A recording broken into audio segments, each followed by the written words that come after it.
We're all tired of COVID restrictions, but they're still here. So what can you do to not be bored and miserable and do things that actually help make your life better in these times? Well, I'm not a psychologist, but I do have a few tips and pointers for you.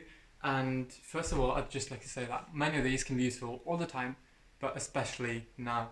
So even after we go back to a normal situation, or should I say a more normal situation, that doesn't mean you should stop doing whatever I say in this video. It's just that many of them are especially important now. And one of the first tips that I'm going to talk about is doing stuff that are, pandemic friendly. So what can you do on your own, in your house, or just outside? And what are those things? Well, you can do many things. You can watch TV and just play video games and all that. But it's great to do some things that are creative and help develop yourself as well. So what can those things be? Well, there are so many opportunities. You can cook, play music, draw, paint, do art, compose, learn languages. And when there are so many opportunities, what can easily happen is something called analysis paralysis. So you have many options and you start thinking about them and which one should I do and which one is the best. And you spend so much time thinking about it that you actually don't have time to do the thing itself. And what my advice is then is just to look back in time, look at what you used to do when you were little or just a few years ago. What were things that you liked and enjoyed that were creative and were some of these things that I've mentioned here. And for me, that just came back to music, which is something I've been doing just for my whole life basically. So I've been playing piano, I've been playing some ukulele and all that in these last 2 months, which has been great. And also in addition to that, I remember as a teenager I used to really like filming videos and making short films and that. So I also just started this YouTube channel as well, so I got the chance to film a bit and edit a bit and just brush up on my skills on that one as well. So just look back in time, look at what you used to like if you find yourself overwhelmed with all those options and can't really choose. Another great thing to do is just to come up with small challenges for yourself. This is pretty random, but this last week I just came up with count how many animals you see in a week, or like how many different species of animals.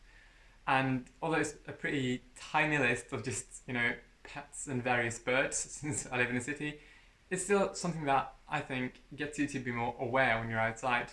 Like you look with more purpose. Just instead of just walking aimlessly, you just try to look for animals and you live a bit more in the moment, I think. And I've been inspired to do that from a book called Flow that I have an analysis of on my channel here, so you can check that out as well to learn more. But yeah, something like that, like a tiny challenge that helps you get outside more, which is great, and also just makes your brain do something while you're outside and just feel that you're a bit more aware in the moment, I think can be really great. And now that I mentioned challenges, I can also relate that to just going outside in general, because you don't need a challenge like that to go outside, but it can be a great thing to do as well. But yeah, just getting outside in general, you should ideally do that daily, and just go for a quick walk, something like that, and make that a routine. So you can do it in a challenge form, where you find challenges like the counting animals one, or it can just become a routine for you. And what I usually do is that I take about a 10-minute walk to a really nice viewpoint close to where I live, which is the best viewpoint in town in my opinion. And it's a really nice walk there. You can just walk past a few houses and then you can see the city and a really nice view, and that kind of becomes a routine for me. So it helps you get outside and get some fresh air, which is never a wrong thing to do. And one more general tip is just to do self-exploration when you can't do word exploration. So when traveling is hard to do, you can instead focus inward on what you can do to help develop yourself and your interests and skills in that. And one thing which I think is really important is that this is a good time to just have a look at your goals and reevaluate and reconsider them. Because when was the last time you just wrote down your goals for life and checked to see if they still apply to you and if that's still what you want? For many people, they haven't done that in a long time, maybe never. And even if that's something you've done before, it never hurts to do it again, just to check where you are in relation to your goals and what they were 1 year ago or some time ago and what they should be now, because you want different things in life or something has changed that will alter the course of your life going forward. So that's a really good exercise, I think, just to get a view of the big picture of your own life and see what you can do going forward. And speaking of exercise, I think having some regular exercise is really good for you as well.